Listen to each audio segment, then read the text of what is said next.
Guys, আজকে আমার washing মেশিনে কাপড় চোপড় ধোয়ার দ্বিতীয় দিন।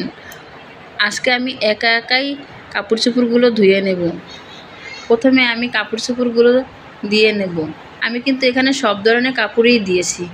মানুষ বলে কালার মিলে যায়, কই আমি তো দেখি কোনো একটার সাথে একটার কোনো কালার মেলে না। তারপর আমি হুইল পাউডারগুলো দিয়ে নেব পরিমাণ মতো। যা আমরা সাধারণত যেভাবেই বালতিতে কাপড় চোপড় ধুই পরিমাণ মতো পাউডার দিই, ঠিক সেভাবেই দিয়ে নেব। দেখেন আমার পিসিটা কীভাবে খেয়াল করে দেখতেছে।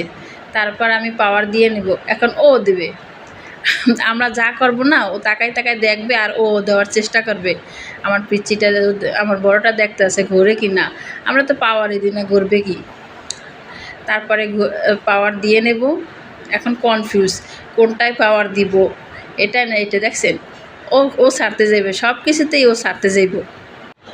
আমি কিন্তু খুবই কনফিউজ কি। তারপরে আমার বড়টা জানে, ও আবার ইউটিউব দেখছে, হায়ারের ইউটিউব চ্যানেলে সবগুলো দেখে নিছে কোনটা পাওয়ার, কোনটা ড্রাই, কোনটা কি। তারপর ওটা আমার চেয়ে ভালোই বোঝে। তারপর দিছে। এবারে কিন্তু বেশি সময় নেয় না, মাত্র 16 মিনিট সময় নিছে। 16 মিনিটে দেখেন আমার কাপড় চোপড় ধোয়া শেষ, একদম শুকনা। ফ্যানের নিচে দিলেই শুকায়া যাইব পুরা 80%। দেখেন আমার ছোটোটাও দিবে, আনবে আমার সাথে।